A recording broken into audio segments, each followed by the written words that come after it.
Assalamualaikum warahmatullahi wabarakatuh. Bagaimana kabarnya pemirsa semua?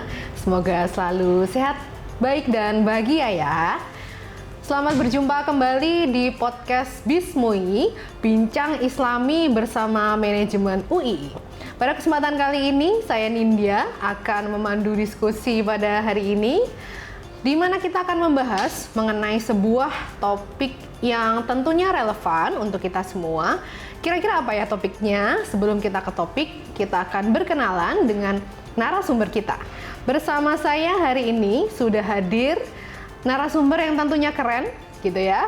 Beliau adalah Ibu Veresti Nurdihana Dihan, yang merupakan pemerhati human resource dan seorang ibu dengan 3 putra dan putri. Yang pada kesempatan kali ini kita akan membahas mengenai interaksi antar generasi dalam Islam. Semoga diskusi kita pada hari ini akan memberikan wawasan baru, tetapi juga bisa menginspirasi kita semua. Tanpa berlama-lama lagi, marilah kita mulai diskusi kita pada hari ini. Bismillahirrahmanirrahim.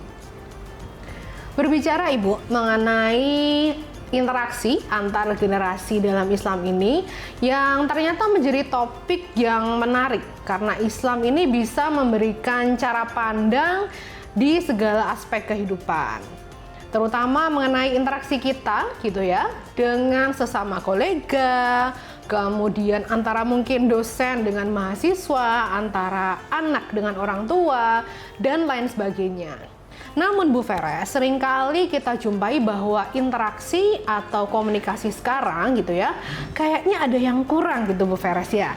Contohnya ketika kita menjumpai ada seorang mahasiswa mengirimkan pesan nih kepada dosennya malam-malam gitu ya. Mungkin dengan kalimat yang informal, jam 21 gitu ya, waktunya kita istirahat, ternyata ada pesan nih dari mahasiswa gitu ya. Nah, kayaknya rasa-rasanya ketika kita dulu belajar atau menjadi mahasiswa, kalau kita mau kirim pesan ke dosen, kayaknya kita ketik dulu gitu ya. Kemudian kita baca, kita draft gitu. Aduh, kayaknya kurang sopan atau kurang layak nih gitu ya untuk dikirimkan. Kita hapus, kita kirim ulang lagi, kita revisi. Tapi kayaknya gayanya mungkin anak sekarang nih lebih informal dan juga cenderung kalau dirasa kayak ada yang kurang. Nah, kira-kira mungkin apakah Ibu juga merasakan ataupun mungkin kira-kira apa Ibu penyebabnya kok generasi sekarang kayaknya ada yang kurang gitu Bu? Monggo Ibu. Oke, baik. Membahas terkait dengan lintas generasi ya. Betul. Memang sebenarnya ada pergeseran nilai sebenarnya ya. Mungkin kalau kita ngelihat ya, misalnya mungkin yang saya alami gitu ya, ibaratnya kan kalau saya ini kan masuk ke generasi X gitu ya, sedangkan kalau orang tua saya malah justru masuk pre-boomers, bukan baby boomers, jadi yang sebelum angkatan 45 gitu ya.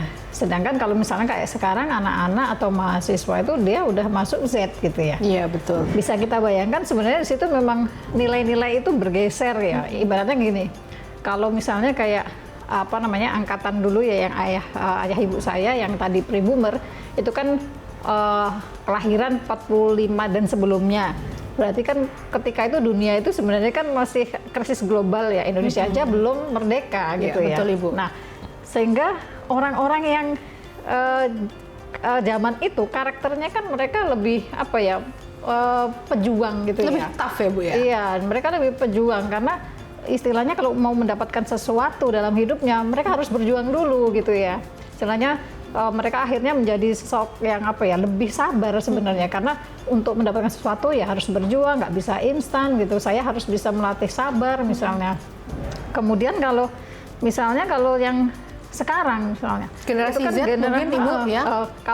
Kalau yang kayak Z sekarang kan ibaratnya mereka ini udah generasi yang lebih dimanjakan gitu ya. Istilahnya teknologi memang berkembang sangat cepat, tapi itu kan memudahkan. Ibaratnya anak-anak sekarang itu kayaknya kan mereka lebih mudah mendapatkan sesuatu, lebih cepat ya istilahnya mendapatkan sesuatu, sehingga yaitu toughnya itu ya kurang gitu ya. Ibaratnya mereka, saya nggak usah berjuang terlalu keras saja, semua sudah ada gitu ya. Teknologi kan seperti itu. Nah, Kalau misalnya kayak saya generasi X itu, kalau generasi X itu kan lebih dikenal sebagai kayak generasi penghubung ya antara kaum tradisional dengan kaum digital gitu ya. Nah posisinya di situ. Nah makanya sebenarnya saya sendiri juga merasakan ya, melihat gitu ya, ibaratnya saya dididik dengan orang dari pre-boomers gitu ya. Kemudian saya punya anak, kemudian mahasiswa misalnya juga mereka orang-orang yang di generasi Z gitu ya. Itu saya bisa merasakan apa ya istilahnya, benar memang itu berbeda gitu ya. Kadang kan kalau ibaratnya kalau tadi katanya berpenghubung ya, saya di generasi X itu kayaknya kan saya di tengah-tengah ya. Ibaratnya separuhnya saya itu ada karakter yang kayak gitu ya. Tapi kemudian juga teknologi udah mulai masuk ketika saya udah mulai agak gede, itu kan mulai ada gitu ya. Nah jadi di sini pun saya juga ngerasa, jadi kalau saya dulu dididik misalnya kalau kayak kalau orang dulu itu kan ya nilai-nilai budaya itu kuat gitu ya. Iya betul. Misalnya ya itu tadi, kalau misalnya kayak yang disampaikan Mbak Nin itu kan, kalau dulu kita takut ya istilahnya mempersiapkan benar-benar apa yang mau ketika kita ingin sekarang WA atau dulu SMS ya Bu ya. Kalau dulu kan pekewuh itu kalau orang Jawa bilang itu kan kuat sekali gitu ya. Kalau sekarang mungkin saya melihatnya karena apa ya? Yaitu salah satu karena teknologi itu kan membuat mereka ini lebih terbuka ya. Informasi secara global gampang mereka nikmati gitu ya. Sehingga bahkan kayak nilai-nilai barat itu juga kan sering mereka tonton. Betul. Jadi mereka kayak mendapat contoh bahwa perilaku kayak gini ini benar gitu ya. Tapi kan belum tentu itu sesuai dengan nilai kita misalnya. Nah, sehingga memang ada pergeseran di situ gitu ya. Istilahnya yang mungkin membuat bahwa aku tuh dulu kayak gini, tapi anak sekarang kok begini gitu ya. Betul. Lebih lebih enggak, kalau kita seperti tadi mungkin kayak ada yang kurang gitu, ibaratnya mungkin tata keramanya, mungkin kita menganggap seperti itu, sopan santun, rasa-rasanya kayak ada yang kurang ya Bu. Tapi ternyata memang itu terjadi dan banyak yang merasakan ya Bu ya. Iya, makanya sebenarnya ya itu teknologi itu ya betul. Istilahnya. Nah berarti teknologi Bu sekarang ya, kalau kita berbicara tadi ya mengenai pergeseran, mungkin Ibu generasi X ya Bu ya, saya berarti generasi milenial. Nah kemudian putra-putri Ibu adalah generasi Z gitu ya, atau Gen Z. Banyak masyarakat yang bilang seperti itu. Nah Bu Feres, berarti teknologi ini sangat berpengaruh ya Bu di dalam kehidupan, terutama tadi kita sudah membahas mengenai perbedaan antar generasi X, kemudian milenial dan juga generasi Z gitu ya Bu ya. Nah, saya juga ingin cerita gitu ya Bu. Dulu saat saya remaja gitu kan Bu ya, dulu belum ada GoFood, Gojek gitu ya Bu, kalau kita menyebutkan aplikasi gitu ya. Sehingga kalau misalkan dulu, misalkan mamah papa kita meminta kita untuk membelikan makanan gitu ya, nak tolong belikan makanan, wah kita harus pakai jaket, pakai motor atau kendaraan, kita sampai di restorannya atau di warungnya kita harus ngantri dengan pembeli yang lain. Nah itu budaya ngantri, kemudian sabar gitu ya Bu. Mungkin agak terkikis kayaknya ya Bu ya di generasi sekarang, karena mungkin exposure juga dari teknologi yang semakin berkembang gitu ya. Nah mungkin Ibu bisa memberikan pandangan terkait hal ini yang memang tadi Ibu juga sudah menyebutkan bahwa ini mungkin generasi yang berbeda ini ruang komunikasinya disebabkan juga karena adanya teknologi gitu yang kian berkembang. Monggo Ibu. Iya, jadi kembali lagi ke tadi ya, bahwa teknologi itu dampaknya memang besar banget ya. Istilahnya mungkin seperti kalau tadi kita melihat bahwa Gen Z ini kan memang generasi yang sudah dipermudah semuanya. Betul. Gitu ya, sehingga mereka terbiasa dengan itu, ibaratnya terbiasa dengan sesuatu yang sudah nyaman gitu ya. Mereka mendapatkan sesuatu dengan mudah mesti. Dengan instan ya Bu ya. Nah tadi makanya tadi dikatakan GoFood ya. Sekarang kan kita cuma diem aja di rumah, kita tinggal mencet, GoFood datang sendiri. Saya mau belanja pakaian tapi malas kemana, udah pakai HP aja, udah datang sendiri. Nggak kayak kita gitu ya. Termasuk tadi kita harus antri, misalnya seperti itu ya. Anak sekarang itu mesti akan berpikirnya berbeda juga seperti itu. Jadi karena misalnya kayak contoh pengalaman saya ya. Jadi misalnya anak saya itu juga mau servis motor. Betul. Itu sampai tanya gini, nanti antri nggak, berapa lama nggak gitu kan ya. Jadi pemikiran tuh sudah ada, karena apa? Karena mereka tidak terbiasa begitu kan. Saya nggak terbiasa ngantri, saya cuma tinggal mencet HP, semua datang misalnya kayak gitu kan misalnya. Nah itu ya itu yang membuat jadi teknologi akhirnya merubah kayak apa ya, perilaku, pola pikir mereka juga misalnya seperti itu. Nah hal-hal seperti itulah yang kemudian yaitu seperti sekarang itu kan ya naudzubillah min dzalik ya, istilahnya kan sekarang banyak ya kejadian kayak mahasiswa itu kan bunuh diri ya. Betul, banyak bunuh diri. kejadian Miris sekali ya Bu ya. Jadi sebenarnya itu kan kita memandang ada kerapuhan gitu ya dalam jiwa mereka gitu ya. Nah ini kan apa namanya, ya itu tadi, jadi karena mereka itu kurang tough ya istilahnya, mungkin mereka kena beban apa kuliah sedikit aja misalnya udah kecewa, udah down misalnya ya. Jadi seperti tadi, karena memang mereka sudah terbiasa hidupnya ini kayaknya zaman sekarang ini apa-apa sudah mudah seperti itu, tanpa usaha saya udah dapat apa yang saya inginkan misalnya. Nah sehingga ya seperti itu, ketika kok saya pengen mendapatkan sesuatu, ibaratnya saya pengen punya nilai A tapi saya harus berjuang keras misalnya, itu berat bagi mereka. Berat ya Bu ya, betul. Ada tugas sedikit, dosen ini ngasih tugas ini, Iya, ngasih betul. tugas ini, kayaknya berat sekali sih hidup saya misalnya kayak gitu. Mungkin kalau jadi kita bandingkan ya Bu ya, dengan pada saat saya kuliah, Ibu kuliah, tentunya sangat berbeda sekali. Kayak ini kayaknya dulu gampang sih kayak gitu ya. Tapi ternyata ketika mereka yang rasakan tuh kok berat banget ya Bu ya. Ini tugasnya harusnya bisa diperingan lagi nggak Bu? Gitu ya. Makanya ya itu karena ya ini perkembangan ini. Tapi sebenarnya kan kita sebenarnya kembali lagi aja, misalkan ada ya Al-Baqarah 286 aja kan, makanya Allah tidak akan membebani di luar batas kemampuan umatnya. Sebenarnya itu jadi apa ya, pegangan kita lah gitu ya, istilahnya dalam kehidupan sehari-hari, misalnya seberat apapun misalnya yang akan kita alami, misalnya kalau kembali ke situ pasti kita akan yakin bahwa oh ini sebenarnya nggak berat sih, karena kalau Allah ngasih ini berarti Allah tuh yakin aku bisa melalui ini, saya kan, mampu gitu. Saya mampu kan. Nah kayak gitu kan, sehingga itu sebenarnya memang ada apa ya, karena ada berbagai kemudahan itu salah mensikapi, jadi dia menjadi rapuh dan mungkin didukung dengan tipisnya iman misalnya. Betul, seperti Ibu. itu akhirnya banyak kejadian seperti itu misalnya di generasi Z itu. Baik Ibu, mungkin juga topik mengenai suicide gitu ya Bu ya, yang kita sebenarnya sangat miris dan semoga ke depan juga lebih minim lagi ya Bu kejadian seperti itu gitu. Ini juga kita akan hubungkan dengan istilah generasi strawberry nih Bu ya. Kalau kita kenal generasi strawberry itu kan generasi yang mungkin luarnya indah sekali, menarik sekali, merah gitu ya, atraktif mungkin ya gitu. Cuman kok dalamnya rapuh gitu ya, mungkin mudah patah gitu ya Bu ya. Nah, bagaimana Ibu mensikapi tentang generasi strawberry ini yang ternyata memang sering dilekatkan gitu Bu ya dengan generasi Z ini gitu Bu?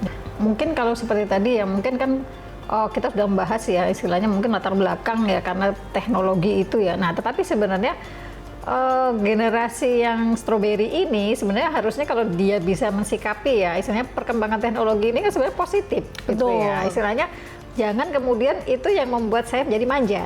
Nah, gitu. Tetapi teknologi ini sebenarnya bisa membantu saya berkreasi, saya lebih apa istilahnya mengoptimalkan potensi saya. Betul. Nah itu kalau bisa berpikirnya seperti itu sebenarnya ini sangat mendukung gitu ya. Jadinya perkembangan teknologi yang sangat ini apa ya, sangat pesat, sangat nyaman buat mereka itu jangan kemudian membuat mereka ibaratnya kalau orang bilang menggantungkan gitu ya. Betul, tapi betul. gunakan itu sebagai sarana gitulah intinya. Itu yang paling enggak bisa apa ya istilahnya memunculkan semangat ini apa tough-nya ya.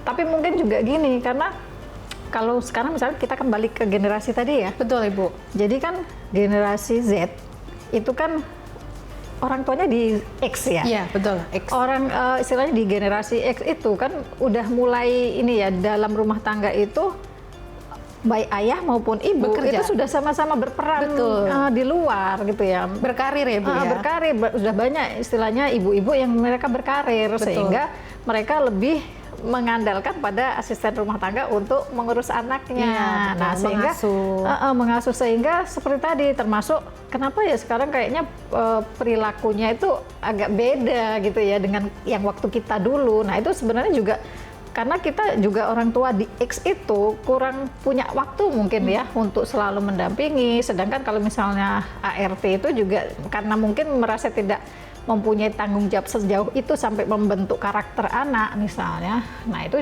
sehingga ya itu jadinya mungkin kayak kalau orang Jawa bilang yang unggah-ungguh tadi itu kurang bisa ditanamkan gitu ya pada apa istilahnya anak-anak yang generasi Z ini. Baik Ibu, mungkin juga saya sedikit juga bisa bercerita mengenai bagaimana generasi Z ini atau generasi strawberry ini diasuh mungkin ya banyak juga oleh asisten rumah tangga begitu Ibu, yang menyebabkan mungkin ketika mereka memiliki masalah, kemudian ada kedekatan orang tua yang kurang juga mengakibatkan bahwa mereka saya meluapkan kemana ini ya? Salah satunya dengan satu genggaman gitu ya Bu ya, kemudian membuat status, mungkin membuat story gitu ya Bu ya, dan ini merupakan salah satu cara mereka untuk mengekspresikan gitu ya, mengekspresikan perasaan mereka gitu ya. Mungkin dengan minimnya peran dari orang tua yang sekarang mungkin juga tidak bisa kita pungkiri ya, memang mungkin orang tua harus berkarir juga karena tuntutan ekonomi dan lain sebagainya, harus berkarir, membagi waktu pun juga tidak mudah gitu ya Bu ya. Jadi para generasi Z ini ternyata lebih ekspresif di media sosial gitu ya, mungkin juga sedikit banyak kurang kontrol dari orang tua juga gitu. Tapi mungkin juga kita perlu apresiasi juga ya Bu Veres mengenai generasi strawberry atau generasi Z ini dengan kemudahan teknologi. Kalau kita lihat dari sisi positifnya, ternyata mereka sangat inovatif ya Bu, kreatif. Benar tadi kata Bu Veres bahwa sebenarnya teknologi ini sebenarnya bagai pisau gitu ya, bermata dua gitu ya. Salah satu bisa memberikan dampak yang positif dan juga bisa memberikan dampak yang negatif. Nah, salah satunya generasi strawberry atau generasi Z ini benar-benar para generasi yang sangat adaptif dengan teknologi, dan mereka itu bisa menggunakan teknologi ini adaptasinya lebih cepat daripada generasi sebelumnya, sepertinya gitu ya Bu. Dan kalau kita lihat konten-konten juga banyak menarik, banyak diproduksi oleh mereka dan sangat menarik sekali. Dan gitu, mereka lebih cepat kalau untuk mengikuti teknologi itu mereka lebih cepat. Betul. Kadang kayak kita aja, saya aja kadang yang malah tanya sama anak-anak, ini gimana? Iya, betul Bu. Jadi mungkin bisa kita garis bawahi ya Bu, dengan adanya perbedaan antar generasi ini sebenarnya masih terbuka ruang diskusi dan komunikasi yang positif gitu ya Bu Veres ya. Baik Bu Veres, kemudian mensikapi Bu perbedaan komunikasi antar generasi yang tadi sudah kita bahas gitu ya. Mungkin Ibu punya tips gitu ya, atau mungkin kita bisa share juga gitu kepada pemirsa semuanya mengenai menyikapi perbedaan antar generasi ini sesuai dengan pandangan Islam mungkin ya. Monggo Ibu. Oke, baik. Ada beberapa hal ya dalam Islam itu yang saya kaitkan dari topik ini ya. Jadi kan kalau Islam itu kan sebenarnya kan luas sekali ya. Betul. Bisa membahas semua seluk-beluk kehidupan manusia, terutama yang ini misalnya untuk lintas generasi. Sebenarnya kan dari hadis riwayat At-Tirmizi itu kan Rasulullah bersabda bahwa tidak termasuk dalam golonganku orang-orang yang tidak menyayangi yang lebih muda dan menghormati yang lebih tua. Sebenarnya itu kan bisa terkait ini ya, bahwa dalam lintas generasi ini ada yang lebih tua dari kita, ada yang lebih muda gitu ya daripada kita. Nah di situ bahwa itu sudah disampaikan di situ bahwa kita harus menyayangi dan kita juga harus menghormati misalnya seperti itu. Nah itu sebenarnya sebagai pedoman, cuman kan kemudian nanti gimana kita mempraktekkan itu, menyayangi dengan bagaimana, menghormati juga dengan bagaimana, kan seperti itu. Nah itu juga bisa dari Quran surat Al-Asr itu ya, kan sudah disampaikan menyampaikan kebenaran dengan sabar. Sabar ya Bu ya. Nah sebenarnya di sini ada penekanan dalam Islam itu mengatakan kita tuh sebenarnya tidak hanya cukup menyampaikan satu hal yang benar gitu ya, tetapi harus sabar gitu ya menyampaikan, karena sabar ini bisa menjadi kunci bahwa apa yang kita sampaikan itu bisa tepat gitu. Betul. Karena kan kadang kita nggak menyadari ya bahwa saya sudah menyampaikan kok ini suatu hal yang benar misalnya gitu. Tetapi cara menyampaikannya itu nggak tepat misalnya, itu kan nanti diterima orang dengan beda. Iya, betul. Paling gampang misalnya dengan anak atau mahasiswa lah. kita memang benar memberitahu hal yang benar kepada mahasiswa, tapi cara kita dengan kita marahin, kita mungkin dengan kata-kata yang mungkin agak ketus dan sebagainya, kan penangkapannya menjadi beda gitu mahasiswa ya, dengan anak kita juga. Itu kan sebenarnya kuncinya ada di sabar. Boleh kita menyampaikan sesuatu yang benar, tapi kalau kita dengan nggak sabar ya sama aja kan, nggak nyampe. Apalagi dalam Quran surat Al-Luqman itu juga disampaikan, lunakanlah suaramu, misalnya kayak gitu. Nah itu sebenarnya kan berarti kita menyampaikan sesuatu itu dengan sabar dan melunakkan suara, merendahkan suara. Jadi orang itu juga istilahnya, kalau kita misalnya kita juga menerima kritik gitu ya, tetapi kalau kita dengan nada yang tinggi, misalnya entah dari atasan ya, atau mahasiswa dari dosennya, anak dari orang tuanya, kita kan nanti defensif ya, istilahnya kita rasanya udah mungkin merasa nggak terima juga ya Bu. Iya, jadi menjadi tidak terima, bahwa ibaratnya kan kalau kayak di resonansi itu kita memberikan energi yang negatif, sehingga orang juga akan mengembalikan energi negatif kepada kita. Jadi anak atau mahasiswa ya dia nanti akan memunculkan perilaku yang negatif juga ke kita, entah ikut marah, entah kemudian malah justru dia ya itu tadi kemudian nggak mau ngerjain tugasnya misalnya seperti itu. Nah sebenarnya istilahnya di sini udah jelas ya, Islam mengatur dengan sangat baik di situ ya, istilahnya kita harus menyayangi, menghormati dengan cara bagaimana ya misalnya menyampaikan kebenaran ya dengan sabar. Baik Ibu, berarti mungkin bisa sedikit kita tarik kesimpulan ya Bu Feres ya, mengenai sikap atau mensikapi tentang perbedaan komunikasi gitu ya, antar generasi ini tadi kita harus sabar gitu ya, melunakkan suara, merendahkan suara, dan itu bisa kita coba ya Bu Feres ya, baik dari kita mungkin kepada orang tua kita atau yang lebih muda begitu Bu Feres. Wah ternyata Bu Feres diskusi kita sangat menarik nih, kalau diteruskan mungkin tidak selesai 3 hari 3 malam begitu.